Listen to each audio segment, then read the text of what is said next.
hoje, na nossa reflexão sobre o nosso grande patriarca São José, fazemos mais uma pergunta. Quando morreu São José? Onde? Como morreu São José? Então são perguntas inevitáveis da nossa curiosidade, de servos e devotos fervorosos do Santo Patriarca. Os estudos hoje, bem aprofundados de teólogos e historiadores, já nos dão algumas luzes sobre aquilo de que não se encontra uma só palavra nos evangelhos e nos livros sagrados.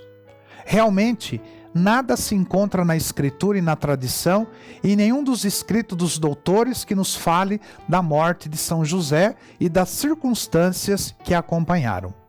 Havemos de recorrer a prováveis conjecturas e recolher as opiniões mais conformes à Escritura e à razão.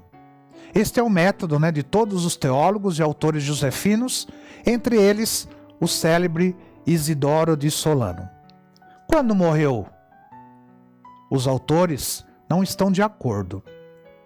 Santo Epifânio diz ter sido mais ou menos depois que Jesus completou os 12 anos. E a razão que dá é do silêncio do Evangelho sobre São José depois do encontro de Jesus no templo. Outros dizem ter morrido durante a vida pública de Jesus e o provam com as palavras de São Mateus. Não é ele o filho do carpinteiro? Uma terceira opinião, atribuída a São João Crisóstomo, é que São José vivia no tempo da paixão de Cristo e que esteve aos pés da cruz. A opinião finalmente mais aceita, provável e racional, admitida pela maioria dos autores como São Jerônimo, São Bernardino de Sena, São Boaventura, Gerson, Soares e outros, é que o santo esposo de Maria morreu depois do batismo de Jesus e antes das bodas de Caná, nos primeiros dias da vida pública do Salvador. Examinemos cada uma dessas opiniões. Não há fundamento para a gente aceitar a opinião de Santo Epifânio. A missão de São José era o guarda e nutrício do Verbo encarnado, fidelíssimo esposo de Maria e seu amparo. Se ele tivesse morrido quando Jesus contava apenas com 12 anos, como poderia ter realizado os desígnios de Deus e a sua missão? Que José tivesse vivido durante a vida pública de Jesus, também não encontramos fundamento no Evangelho. Por que ele não aparece nas bodas de Caná? Se Jesus lá estava com Maria, sua mãe, por que o esposo santíssimo da Virgem não haveria de ser convidado? Os judeus dirão certa vez de Jesus: eis que tua mãe e teus irmãos te aguardam lá fora. Por que não se referem a São José? Esse absoluto silêncio dos evangelistas, que tantas vezes referiram a José na infância de Jesus, não é significativo?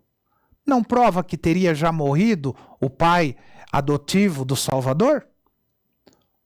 O chamarem a Jesus de filho do carpinteiro, quando ele pregava e fazia prodígios, só prova o costume dos judeus de chamarem os filhos citando o nome, o ofício dos pais, fossem esses vivos ou mortos. A opinião atribuída a São João Crisóstomo, de que José vivia no tempo da paixão, ela é rejeitada pela maioria dos autores. O maior argumento contra ela é de ter Jesus entregue a sua mãe aos cuidados de São João Evangelista, no Calvário. Pois se o esposo virginal de Maria fosse vivo, não era justo fosse recomendada a ele a mãe de Deus e não a João Evangelista? Exatamente porque Maria havia de ficar no mundo viúva e sem o filho querido, foi entregue a João, o discípulo amado. Então não há dúvida, pois, a mais racional opinião é da morte de São José pouco antes da vida pública de Jesus e depois do seu batismo no Jordão. Estava cumprida a sua missão de esposo de Maria, protetor sagrado do mistério da encarnação, sombra do Pai Eterno, sustentáculo e amparo de Jesus. Esta é a sentença que subscrevo e sustento, diz e prova o mais erudito, profundo autor e teólogo josefino, o cardeal Vives e Tuto, em sua obra monumental, a Suma Josefina. Rogai por nós, glorioso São José, para que sejamos dignos das promessas de Cristo. Amém. Que o Senhor te abençoe, em nome do Pai, do Filho e do Espírito Santo. Amém.